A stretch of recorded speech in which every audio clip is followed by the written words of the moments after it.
Welcome. We're ready to begin our artist talk tonight. And I'm so glad that you're all here. It's a really wonderful gathering to have everyone in this room to learn more about Jason's art practice. So my name is Jessie Campbell. My pronouns are she and her, and I am the interim artistic director here at the Man Art Gallery. And we've been kind of forming a tradition the last couple of years with the Prince Albert Arts Board.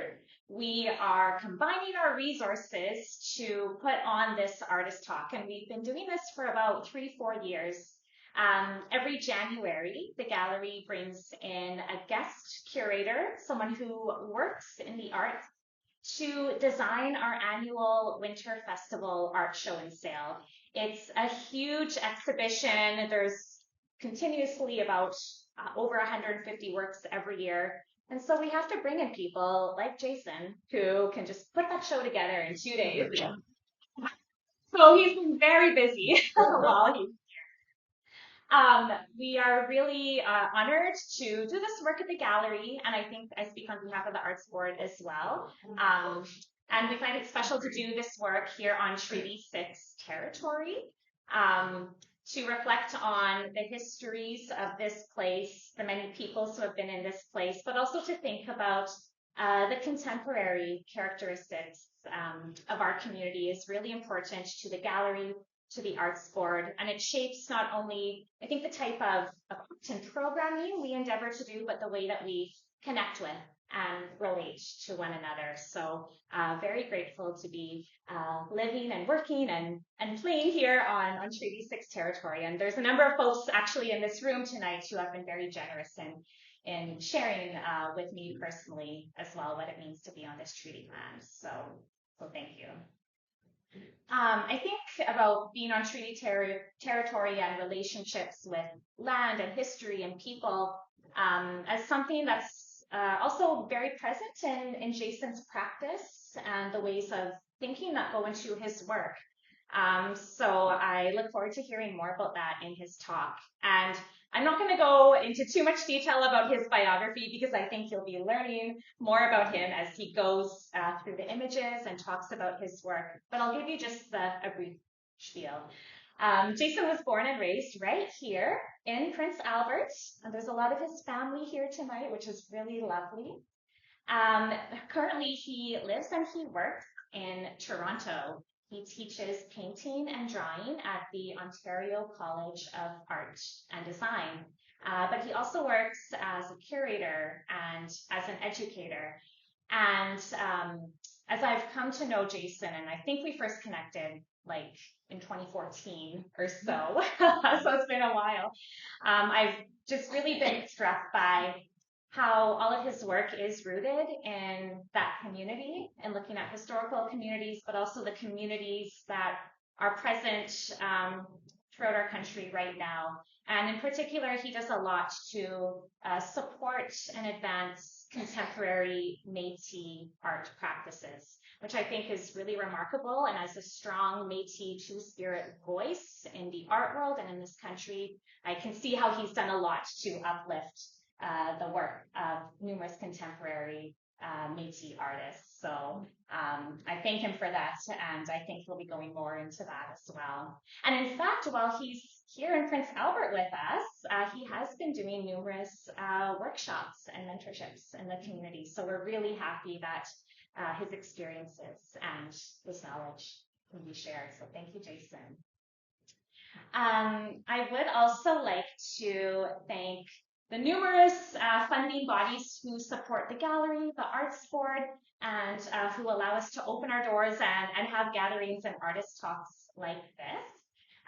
So first of all, thank you to the City of Prince Albert, to Sask Arts, and I know that we do have a representative, a board director from Sask Arts here as well, Cheryl Ray. Thank you for being here, Cheryl. Also, thank you to Sask Culture, Sask Lotteries, Canada Council for the Arts, and Diane and Roger Mann, who for many, many years have, in their sort of quiet way, very strongly supported the visual arts in Prince Albert.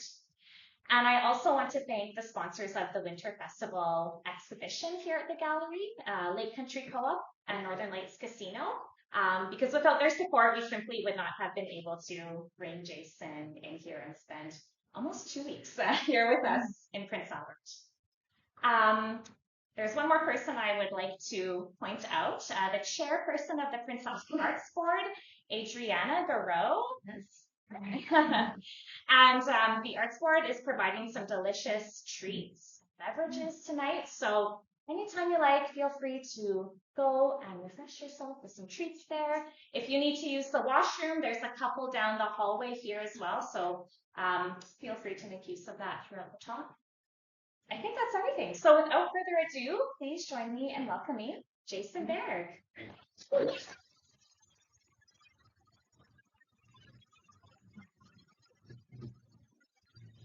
Okay, cool. Okay, perfect. Thank you. It's so good to be here. I have to drink something just to ground myself because it's a lot. It's a lot. I grew up in the West Flat, and I want to acknowledge my mom,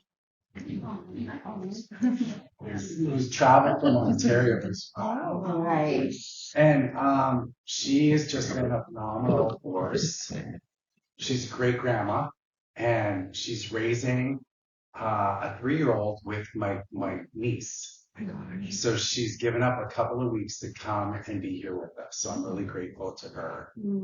I'm grateful to my Aunt Teresa, who serves like most of my aunts in my mom's family, like a mom. She's been like another mother to me.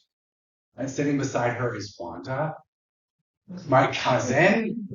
She's also we just all kind of grew up together. I feel like she's like one of my sisters, and her daughter Chelsea, and her daughter's also with us tonight as well. So really great to see the generations here. So yeah, I too just want to start by thanking the man and to thank Jessie and the incredible generosity and spirit her leadership offers us all. So it's just been really tremendous to be here and to work with Studio Q as well. We're offering some workshops. I think what took me away from Saskatchewan was actually extreme bullying. Right? As a Two-Spirit youth, it was really hard to grow up in the West Flat. And it's like a full circle moment. And we have to acknowledge those incredible, brave leaders who are creating safe spaces for our youth. All of our youth. Right. And that's why I needed some water just to ground myself, So, and I want to acknowledge my husband. My husband's here in the house too. So,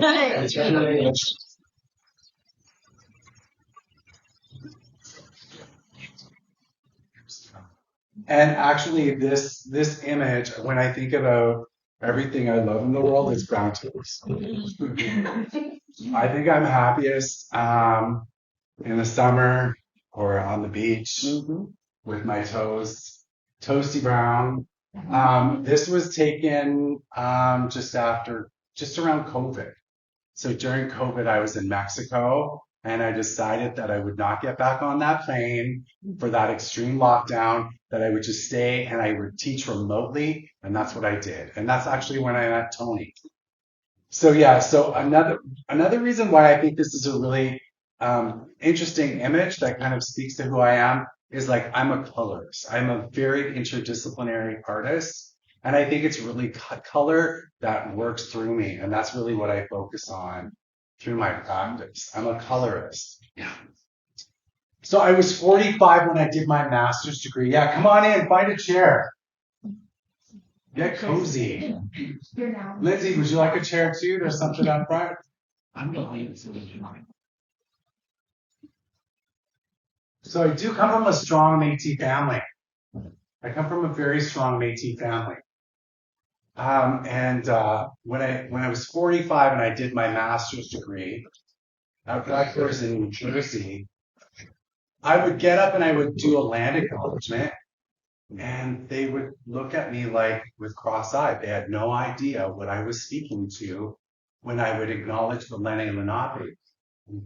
Even though, that university was on Lenni Lenape territory. And later that first year, it came to a head, and it was really clear that the university had to do a deep dive to acknowledge that they were built on encroached territories by enslaved people. So, a lot has changed since, that time. But when I did my graduate presentation, I commissioned a Lenni Lenape. I had them come to do a welcome to territory, and we did a round dance around the work. And it was quite a gesture. It was quite a process because the dean of the visual arts would not welcome the first people, wouldn't introduce the first people. Like they felt like they were legally liable by acknowledging that they were on the traditional territories of the Lenni Lenape. So they refused to do it. So I had to acknowledge the first people there. So it was a really interesting thing. I'm going to acknowledge I'm fair-skinned. And that has, as a fair-skinned Métis, that has come with its own challenges. But they figured that I was the very first Indigenous person to do an MFA at that school. And when I started to engage in conversation, it was the very first reading, and it was on the Anthropocene. And the Anthropocene really speaks to that critical moment where the environment fell out of balance because of humans' interaction with things like extraction. And then they started to talk about in the reading about how everything is sentient. And I was like as Indigenous people, we've always known that. You know what I mean? None of this is new information. And a lot of people really took great offense to it. And literally from that moment on, there was about half of the student body in my class wouldn't talk with me, wouldn't engage with me, because they felt like I was challenging the institution. So yeah, I am Cree Métis, as I mentioned, from Saskatchewan, right here. And this is an amazing image. I think I looked at this image a lot, actually. I refer to this image a lot. And two of those beautiful women are here with us. And in the middle image, that's my great-grandmother. That's Marie Rose Ledoux. And it's almost funny to me because I feel like I should be talking about it. I feel like my mom or my aunt should. Right. But this was when my grandmother passed away. She was 42 and she had all these kids. And it was my mom and my Aunt Teresa that raised the younger four ones. So, but this is my family. And that's my Aunt Teresa and that's my mom. And I believe Loretta, is this Leonard? Leonard's in that, so my older cousin would be in that image. So she's a Ledoux and a Moro. So Ledoux is in the Métis registry, and the Moro family, even though they do not claim me, and I do not know the Moro family in Muskeg Cree Nation, she's a descendant from the Moro family. So she was a Moro and a Ledoux. And so, yeah, my Cookham, she was born in Moon Hills, which would be right around here between Prince Albert and Saskatoon. And then my mom and her siblings were raised up in Big River. And then my spirit name is Miko Pistunapio, and that was gifted to me from Elder Raymond Valentine. Does anybody know him from Falconeros? He was the elder who gifted me my name. And so, yeah.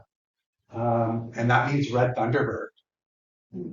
So and then I've also been told that I'm from the Wolf Clan. So those are some of the things I think through in my identity as I'm making and moving through the world and community. Now I'm going to introduce you to some of the people that really have influenced my process and practice. Does anybody know who this is? Yes. This is Alex Janvier. So he was from Cold Lake, First Nations in Alberta. And I'm an abstractionist. And he was a great abstractionist. And a great thinker, a great philosopher, and a ceremonial person. I had the good fortune to work beside him, alongside him, not formally in any way, but he would go to the Banff Center of the Arts a lot. And so he'd be there on residency and I'd be on the same residency. And he would work from like 9 to 5 and he really illustrated to me what discipline means. Like he would just work 9 to 5. He'd be in a studio and he would make a great body of work by the time 5 weeks was done. But like when I beside his work ethic, and he was already 80, or in his late 70s anyways. I did a couple of different residencies when he was there. I think about like what he offered abstraction, and he really was an orator. He really offered something new. He really made innovative contributions to thought as well. He also used his platform in ways that other abstractionists that globally never ever did. And he really used his platform to speak out about things like the residential school. He also spoke out against extraction. So land extraction and the environment. So yeah, he was someone, even if I would have never met him, I would have been greatly impacted by his practice. So it was also an extra honor to meet him and to see his work and to see it develop. And when he was, I think he was the third Indigenous person to receive a solo at the National Gallery of Canada. I was teaching down in Santa Fe and I got on a plane because I wanted to give him some tobacco. So he called me the carpenter. He would make fun of me. I was a painter, but I was kind of doing painted sculptures. And actually, that name came when he started calling me the carpenter when I was making the work that's now in the Man Art collection here. So this is Alexandre. Another great person that I draw inspiration from is Rita Latond. So she's Indigenous from Quebec. I believe she's Abenaki. And when I think about her work, she was amazing, an amazing painter. She was recognized as a contemporary painter, not as an Indigenous painter, not as a woman painter. She was recognized at a time when all of those things were extra challenging. She was just recognized as a painter. So she was working and living in Montreal, and I always just found her work incredibly dynamic. And so when I think about her work, I think about the implications of contact. So I find her work incredibly profound. And she actually, near the end of her life, she was living in Toronto, and we went to the same grocery store together. So I'd see her quite often. And every now and then, like I remember one time she's pushing her cart and she's like got green phthalo underneath her nails. And I'm like, yeah, keep painting, Rita.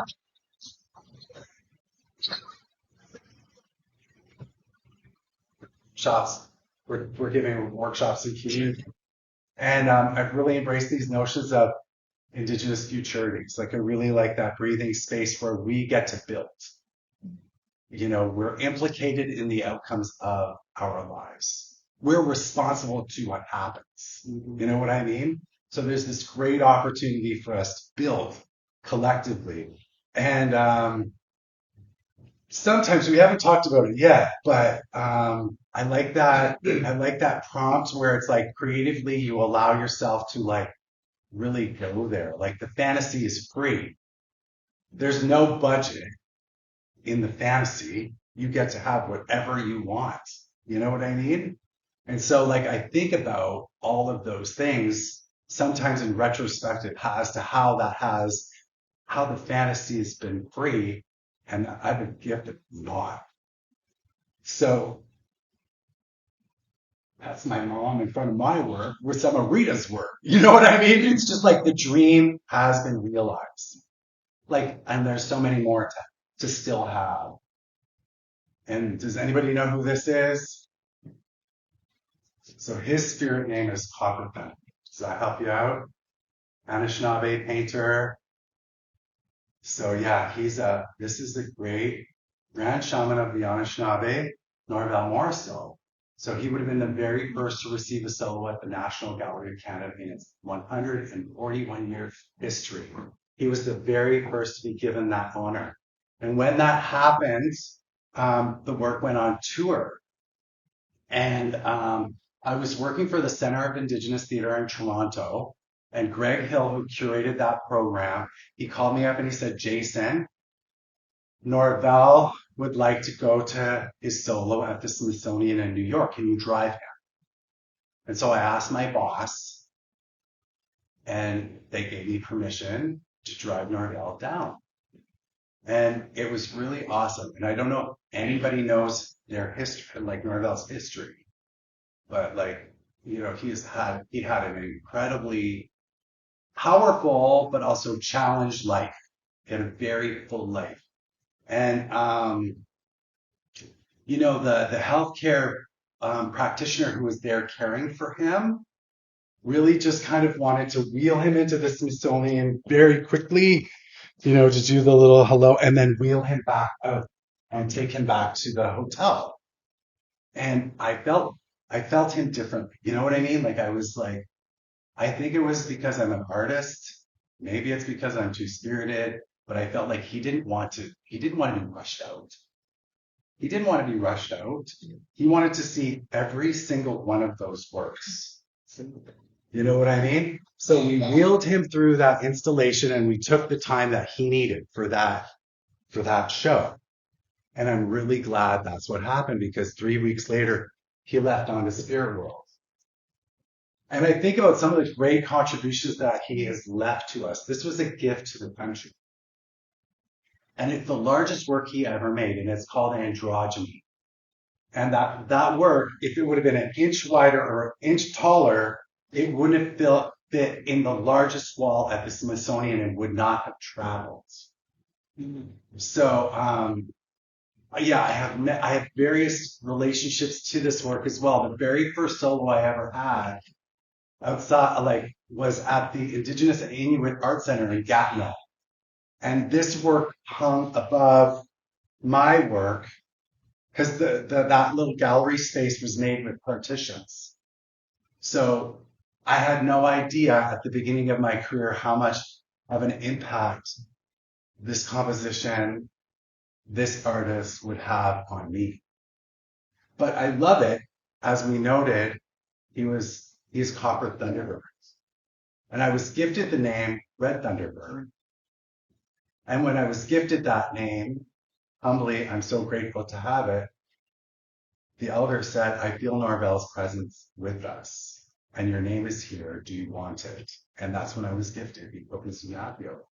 But I think about this composition. It's like so powerful. It's really is that Thunderbird as creator? Is that Thunderbird caring for all of creation? And I see all these spirit orbs. I see all of these ancestors. I see everything in connection. I see everything electrified. I see everything in harmony. And so this is one of the works I also made in my graduate studies.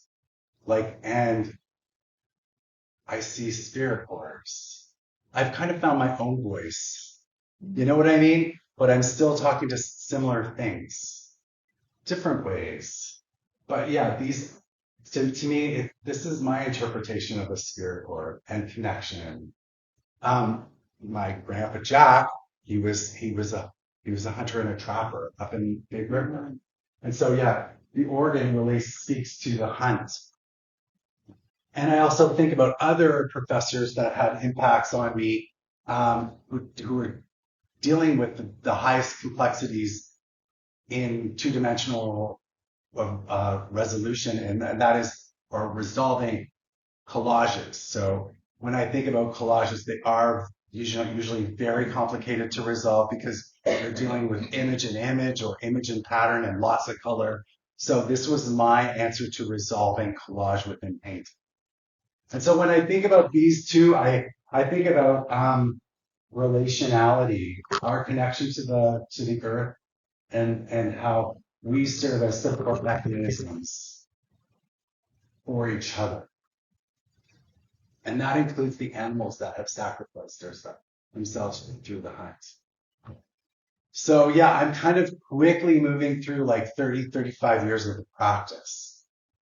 So, but quite often, yeah, I'll put work up, and I could work for months and months and months and months and months and months. And then all of a sudden one day I'll come in and it'll be resolved. You know what I mean? But you have to work through it all. And I was preparing for my mid-career survey that was going to be launched through the Woodland Cultural Center in Six Nations. And so I had this work up, and then I was invited to go give a talk in Puerto Rico. And I gave the talk, and they took me on this tour, and on this jungle tour, I went for this hike. And it was so crazy. I came back home, and the jungle just like took over the work. This is another painting I did really quickly too. And I think I talk about this, I bring this one forward. I gifted that composition to the university for Indigenous student scholarships. So we sold that to benefit the students. But it's amazing because I see so many of my life experiences in this abstraction. But I think one of the biggest moments that really solidified my journey in art was actually my student exchange to Brazil. So at 19, I did a student exchange, and I literally turned 19 in Rio de Janeiro. So this is like Corcovado. And yeah, a couple of slides back, this was really in preparation for a laser cut painting. And this is a laser cut painting. And this is a laser cut painting I kind of quoted Norvell. I took the negative space between a Thunderbird composition. I made a digital drawing that served as a laser cut, and we painted canvases, and then we used that to make this form, and then we draped it over a copper Thunderbird. That's a ladder, but it's an abstraction of a Thunderbird. This work is now in the collection of the Remy Modern here in Saskatchewan. And that was done in my grad studies as well. And yeah, you'll see more of the hanging organs. It kind of references the teepee. And I was really thinking about governance. Like I was remembering all of the different teepee teachings and how every one of those holes represents value. So like, good child rearing and truth and honesty, all of these things are what hold our families together, what hold our communities together. So it was kind of in reference of that. That's what was kind of going through my mind. And then we used the laser cut to also make the paintings. So this was at Art Toronto in 2021. And then, yeah, I travel. I've done a lot of residencies. I've been to at least 20 different countries. And when I go, I usually take an artist workbook. And so I just keep on making. And when I was in Mexico, to go back to the very first slide, I was teaching online. And so I'd be holding one-on-ones with my students. And while they were talking, I was also drawing and painting. So these are some of my students.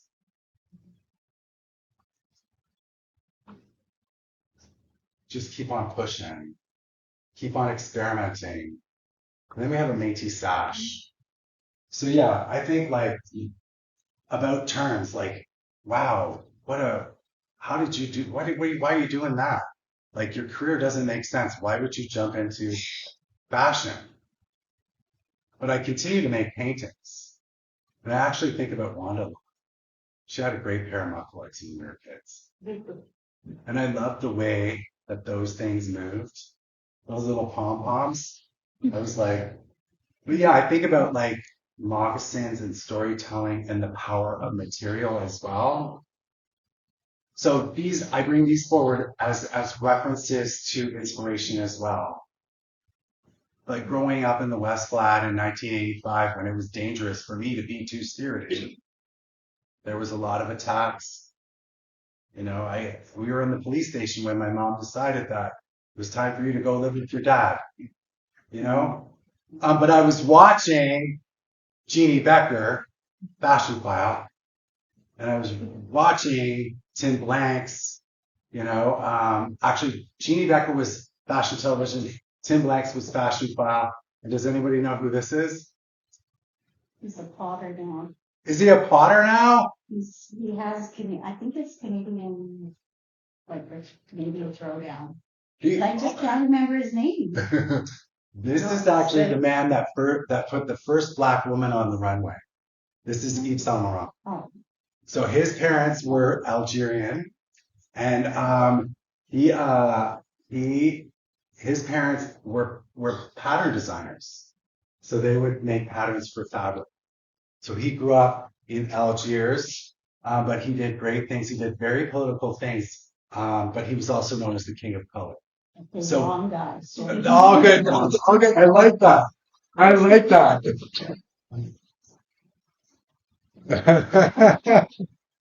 love that. Okay, so I love that. But yeah, like watching TV in the 80s, like when Much Music and fashion television, all of that was like, everybody was watching the same things. I was greatly influenced. And then I bring this forward because like Johnny was also like a crazy colorist. Johnny Versace was also a really big influence. And then, so then I started making fashion.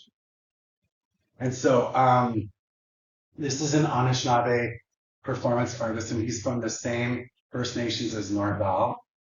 And he's two-spirited, or they're two-spirited.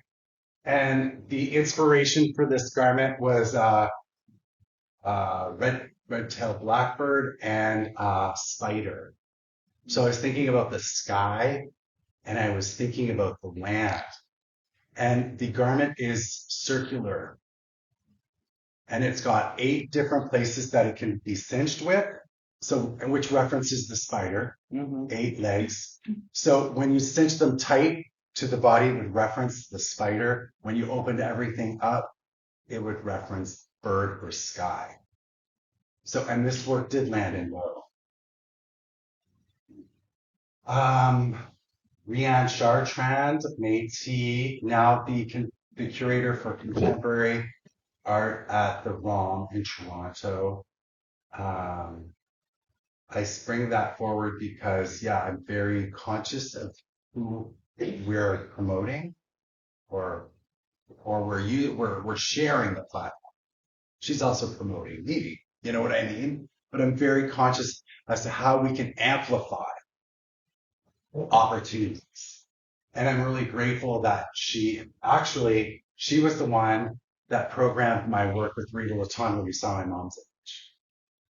So, great Métis thinker, and I'm really grateful that she did that work with us. And another outstanding leader in our Indigenous community is Jesse Warren, who had babies with one of my good friends, and he works in economic development for First People. So he's championing young business people. And they live in Winnipeg. Who's that? Is that my mom? It is. So I think that was another crazy moment. Like I was getting in the car, I was so busy. We were going to present in Santa Fe's 100th Indian Market. So really busy. But earlier that summer, we presented some of the work in Big River, and we presented some of the work at the National Gallery of Canada. So this would have been taken at the National Gallery. But I was getting ready to go to Santa Fe that day when my phone kind of beeped, and I'm getting everything into the Uber to take me to the airport. And I sit down, like there's no room in the Uber left because the collection's in the car.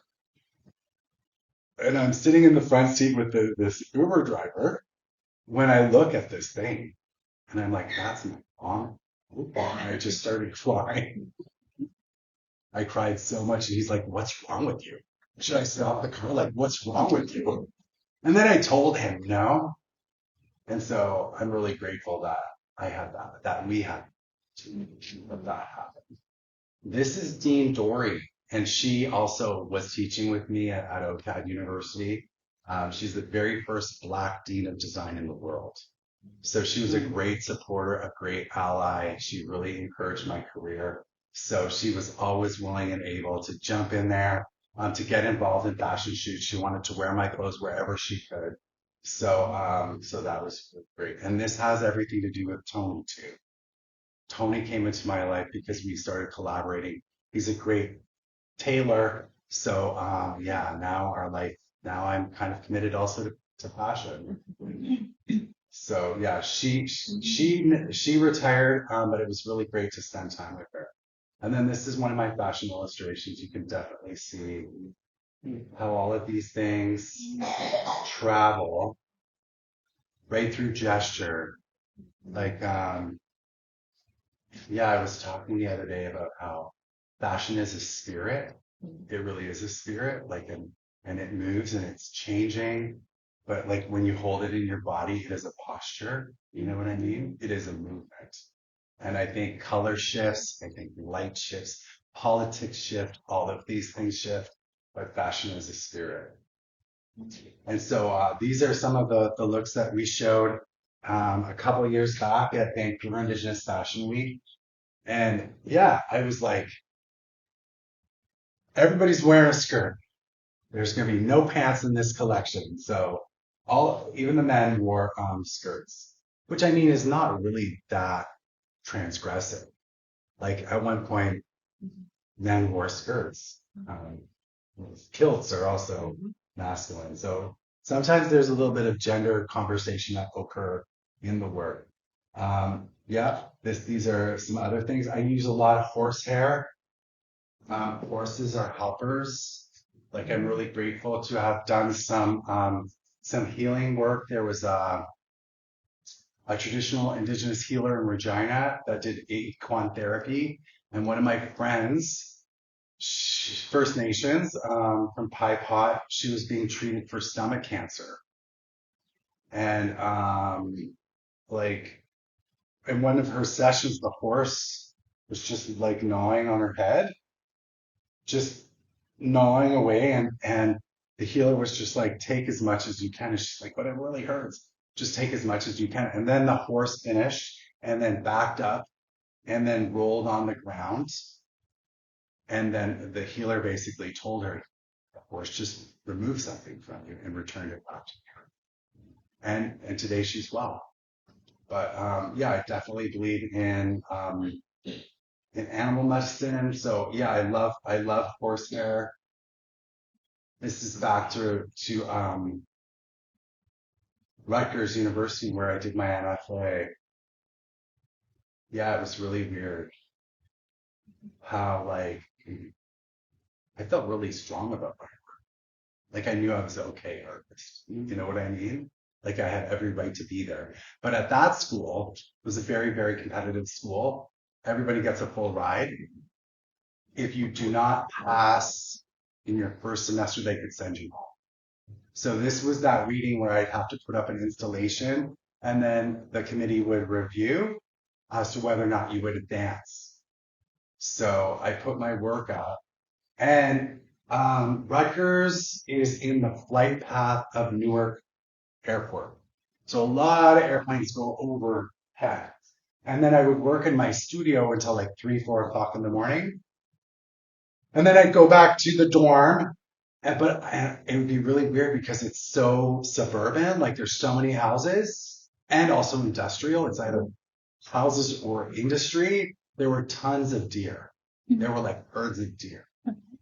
So this was me just kind of recording and responding to my experiences there. But yeah, I thought I was an okay artist, but I got really attacked. They really came for me. And then after, like they really came for me. After, my thesis advisor also came for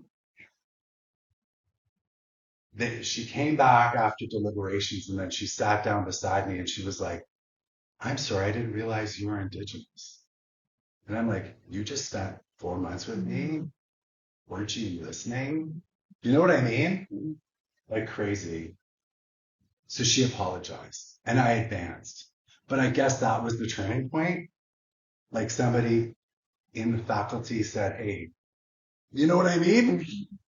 Like it's crazy. But then after the fact, they invited me after I graduated. So probably 2022, I was invited back, and I think I'm the first artist that they've ever invited back to present from their MFA, from a graduating class.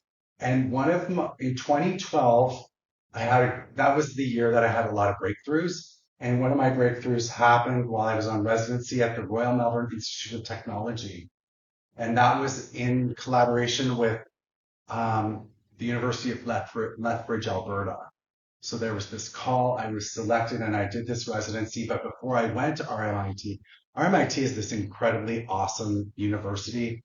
It's like MIT, Massachusetts Institute of Technology, but in the South. And they just have the craziest, most amazing technology available to their artists and their designers and their architects. And even those that are in the visual art streams at the PhD level didn't have access to the lasers at that point. But because I was considered a visiting scholar, they made me meet with the dean of architecture who owned the machines, and I had to sign off on a document, and I worked with the team, and we scrutinized all my materials, and yeah, like hours before the installation had to happen, we finished the work. Like, just like, it was 3 months of just like, and some of the work was like burnt. You know what I mean? Like, I lost a lot of work in the process, but then the work came back. And the very first show that the North American show, like, first presentation of this work happened at the Man. So yeah, the Man showed the work first in Canada. And Sandra, who was at, what was the Reme called before it was the Reme? The Mendel, yeah. So she oversaw the tour, and yeah, she took it across the country. And this work was just purchased last year by CIBC. And so yeah, it was really intended to shapeshift. The work was designed to animate conversations in community. And that would then determine what the ultimate installation would be. So when I presented the work in Urban Shaman in Winnipeg, as I noted earlier before, I'm Wolf Clan. So this is, it's like facing self, facing society. So it was like this internal dialogue. And this work, that was when I went to Cambridge Galleries in Ontario. That was honoring Ron Naganosh, who was a great Anishinaabe artist who was working with found objects and installation. So yeah, the work traveled. This is from the original install in Melbourne. And then this is, I want to say 2023, 2022 in Santa Fe, New Mexico at the Institute for the American Indian Arts. And that was the finale book for my very first collection. Yeah. And so, yeah, I'm a painter. And this is a laser cut hide. And we laser cut the painted hide in the formation of Morningstar, which talks about navigation. And what's your name? I'm forgetting your name, love. She's a great woman of color who she's a foot doctor, and she made ergonomic shoes for the businesswoman, Dr. Liza. So yeah, another ally. And she considers herself a tribal person. It's really interesting. And she actually carries a lot of culture. She's a really powerful Powerful leader. This is from the National Gallery. And yeah, I'm just really grateful for all of my experiences.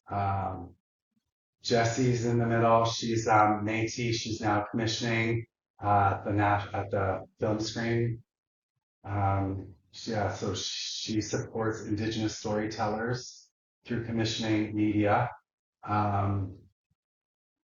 Justine Woods is one of my previous students. She went through her master's with me. She just finished a PhD in Indigenous fashion, and she's now teaching at Parsons in New York City. And this is Armando Perla. He's Indigenous and queer from Central America. So yeah, my painting, I keep on pushing abstraction. I keep on pushing the laser cutting. Like, it was funny because I learned a little bit in Melbourne, but it's just like, okay, what can we do now? You know what I mean? So I just keep on pushing. And once again, the same kind of formats also are revisited. So yeah, it's all about support mechanisms and relationality. This honors my late sister Juliana. It's a circular painting. That's 4 feet in diameter. And once again, I think about Alex Champier. I don't know if any of you saw the installation he did at the National Gallery of Canada when he had his solo, but they had a really beautiful wall of all of his circular works. So I think about that too. And I'm so grateful that he had such focus, and I've learned from that. And I too want to kind of like, I want to make a contribution to the circle as well. Yeah, just more of the work. I also think about people that are not Indigenous that really had influence and impact on my work. Stephen Westfall is a great painter as well. And Stephen Westfall, he was one of my professors at Rutgers. He writes on abstraction for art in America, like a great thinker. And he would come into my studio and he'd be like, how do you do that? He's like, all of your yellows are cold. And he's not even looking at the work. He just steps into space, sits down, looks me right in the eye, and he's not looking at the paintings. And he's talking to me about color. You know what I mean? So like, he really was like living it. You know what I mean? And so he would challenge the way I work with color, which was great. He also would be like, these laser cuts are really easy to like. They're so different. They're so dazzling. They're so interesting. But can you give me just a painting? Can you resolve just a rectangle? You know what I mean? So that challenges me. And when I'm working, I'm like, okay, one of the works just has to be, rectangular. I can do this. So that was really good for me too. And yeah, fashion, I think there's amazing things that we can say through fashion too. Like, when I started the journey, I think about so many people that have influenced me, that have been generous with me, that have welcomed me into ceremony, that made me feel welcome. And I'm so grateful to that. That when I started fashion and I thought, no, I'm going to really do this, I committed 4 years. I committed 4 years. And the first year, we would honor yellow in the east and fire where sun rises and ceremony begins. So that first year, we honored the east. And then the second year, we honored the earth and metal and the summer and the color red. And then the next summer, we honored blue and we honored, water, and the final year we honored the air and white and winter and ancestral knowledges. So this is from the water series, and it's a large medicine basket, and then copper purifies water. So the mid-career survey that actually, I did come through the man. There are some catalogs available, and that is the conclusion of my talk. So I want to thank you all for your attention and for coming here on a snowy Saturday night. So thank you so much. Was I sewing? Yeah. You know what? I think I had a really charismatic mom who was fearless, and she had color. She always carried herself with great dignity. And I think like fashion probably was influenced by the strong women in my family. I was not a great sewer. But you know, in my teens, I would design full collections I would make drawings, and I would complete collections before like Jeannie Becker and Tim Blanks would present them all on TV. So I wanted to see how my work would add up to like what's happening in New York, Paris, and Milan. So, but no, I was never great with the sewing machine. Thank God Tony's really good. I wish I could learn that skill. But sometimes it's an opportunity for different colors and Yes. and I just kind of wanted to that for some of the people and interesting fashion. Yeah. I think it was the strong women in my family. Mm-hmm. Yeah. My sister went to Rivier. And by accident, one of her friends asked her, you know, will you do this thing with me? And my sister said, sure, okay. And she got up on stage and she wore her dress backwards and she gave a speech on the impact of a smile. And she became Miss Teen Prince Albert and she went on to the Miss Teen Canada. She like won a crown that day, but she lost a friend. I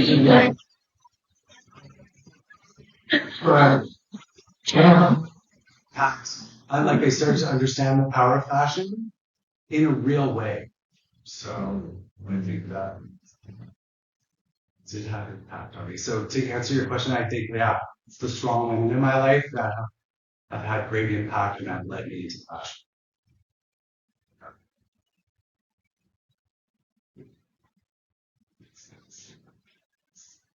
Any other questions? Is there like art? I want to know who's the artist in this space. What are you making? I bet you're all making art.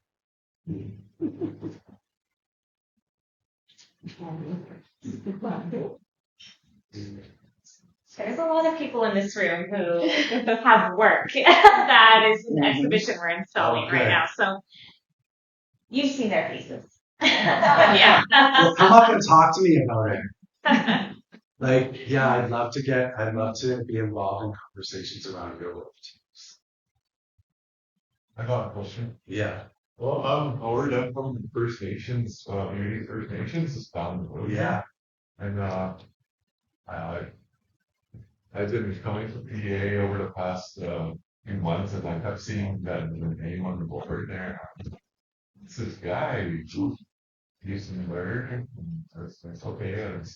I didn't have stuck to beard, and I just kept coming into town with my mom, and I kept seeing your face on the board and I was like, oh, okay. Pleased to meet you. It's good to meet you. I was so grateful, like the beard, and I didn't expect to be here. It's awesome to meet you too. Yeah, I'm so humbled. Like, oh my goodness, like the work that will be opening next week.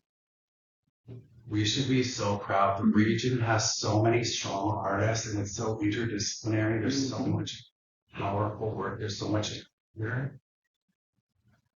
It's real honor.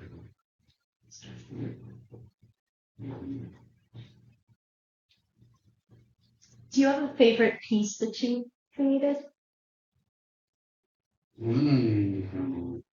I think like you can tell I love to draw. I do love to draw. But yeah, I really did like the Nomadic Bounce, that piece that sold to CIBC. But I'm glad it went to a permanent collection. But I normally do hold on to the things that I really love. And they say that is the artists RRS is that you should hold on to at least one work from every series you ever make, because that will be your retrospective. You know what I mean? Interesting. So like, I have held on to key pieces, and I would say that this is one of my favorites. And it stands like 9 feet tall. Oh It's my. not small. Yeah. That's hard to tell from this. Yeah. Yeah, it's really hard to tell. Yeah, so yeah, like that stands 8 feet tall. Like the other works too. Like, I am really interested in scale on the body. It's so weird, right? Like that stands like 11 feet tall. Oh, yeah. So I love that relationship to the body and space. Yeah. And like, I've been thinking a lot about portals. Portals. Yeah, I'm really interested in good changes. Yes. Do you listen to a specific I love that genre? question. That's what I thought you asked. Yeah. So the question was, do you have a certain kind of music you listen to when you're painting or when you're making work? And you know what? I used to, before I've only been doing fashion for 4 or 5 years. Like, this is very new. But when I was just making paintings, I would have to have my laptop open, and then I would do a playlist of like fashion collections in Milan. So it's like, do I feel like London today? And London, like they're pretty avant-garde, and that's like where punk was born. You know what I mean? So like crazy stuff comes out of London. Like it depends on how I'm feeling. I'd play those playlists, and I'd be painting away, and when the music would get interesting or weird or odd or amazing, I'd look at my screen, and quite often that would be replicated. You know what I mean? In the fashion collections. And then sometimes those things would influence my painting use. So I'd be listening to fashion playlists while I was painting. Yeah. Yes. That one piece that you were saying, it was meant to shapeshift. Is that like it was one piece that then took all those different forms in those different animals? Oh, that's so cool. Yeah. That's really neat.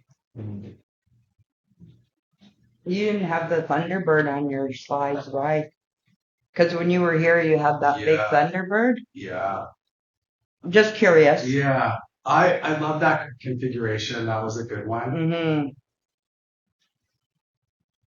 I don't know why. Okay. Yeah. I'm just curiosity on my part. Yes. I'm really thankful on that note. Like, if I can find the install. Yes, there we go. So I'm humbly grateful to have been visitors in beautiful communities where the artists and the knowledge keepers have been incredibly generous. And has anybody been to Kettle Point First Nations in Ontario? If you ever get the opportunity, go. It's a really magical place. And the rock formations, they kind of like, it's on the water, it's on the lake. The rock formations, they call them Thunderbird eggs. They look like huge eggs. I've never seen rocks like that anywhere in my life on my journeys. And they just kind of scatter up off the water into the land about like maybe 100 feet. Yeah, so interesting. And just in their territory. And so when I was there doing workshops, the Thunderbird stories were massive. Like I'd be painting there with the youth, and then all of a sudden the elders would show up, and then they'd start telling Thunderbird stories. And so one of the stories that came forward, and I think it's okay to say, they were just talking about the illustration. They were talking about some of the Anishinaabe illustrations of the Thunderbird, and the Thunderbird in their drawings has a hook on their head. And they were like, that's pterodactyl. Thunderbird is pterodactyl. And then when you start to think about that, it's like they eat killer whales. You know what I mean? Like all of like that makes a lot of sense. You know what I mean? Mm-hmm. So when I did the configuration at IAIA in Santa Fe, I recreated a Thunderbird wing, but I used the pterodactyl wing as the reference. So, yeah. No, what I'm thinking is quite amusing. When you speak about the Thunderbird, we've got all of your work. Just about all that makes me think of the Thunderbird and Venus. Yeah, I do. I actually reference them a lot. Yeah. Anything else? Cupcakes?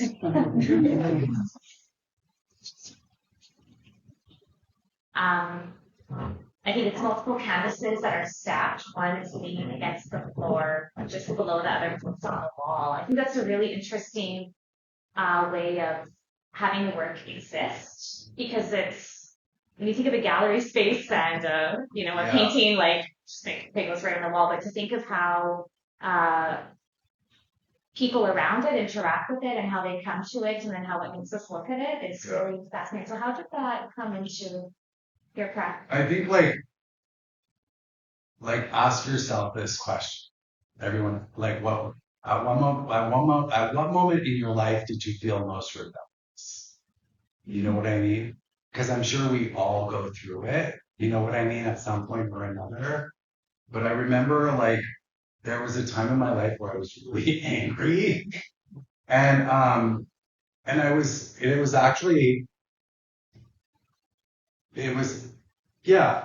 to deal with the stack canvases. It was really like a view to formalism and how like we should experience paintings on a wall. Well, I don't want to show it on the wall. I think it looks great on the floor. You know what I mean? And I'm going to put it in your space.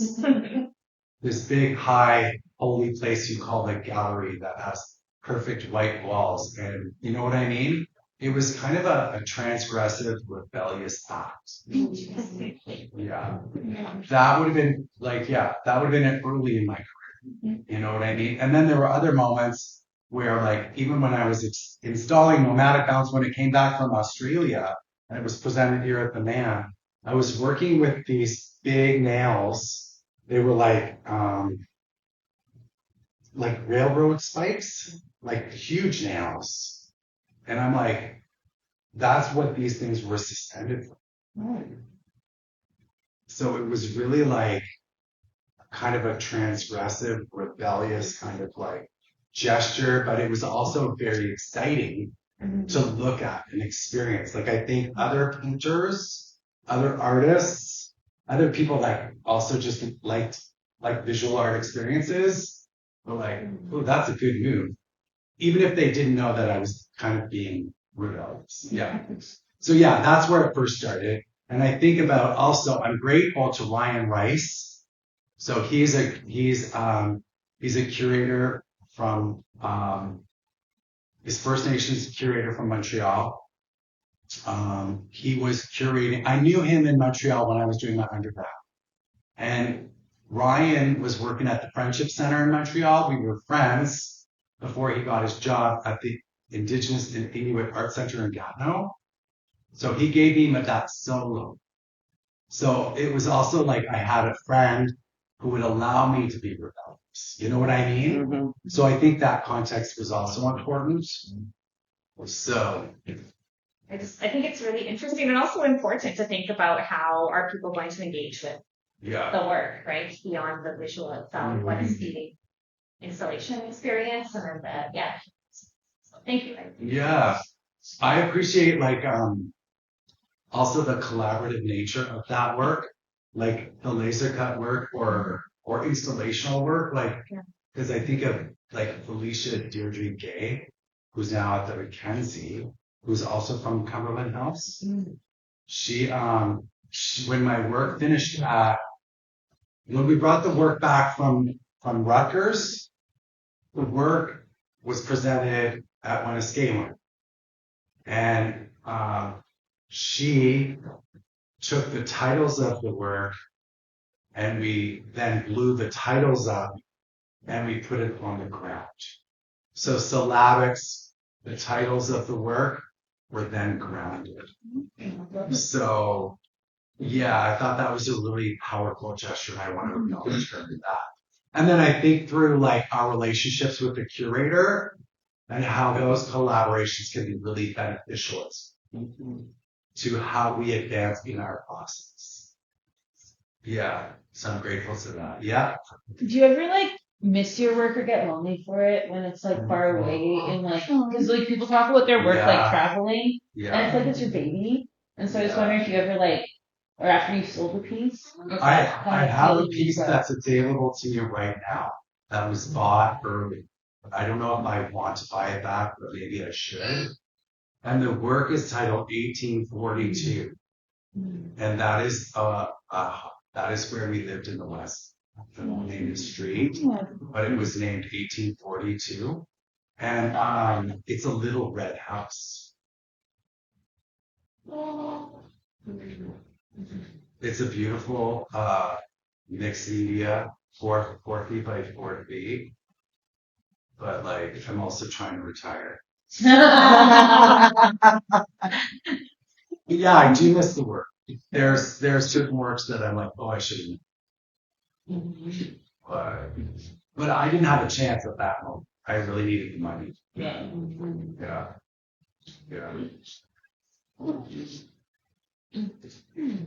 I wish I had a rich dad. Yeah, right? So.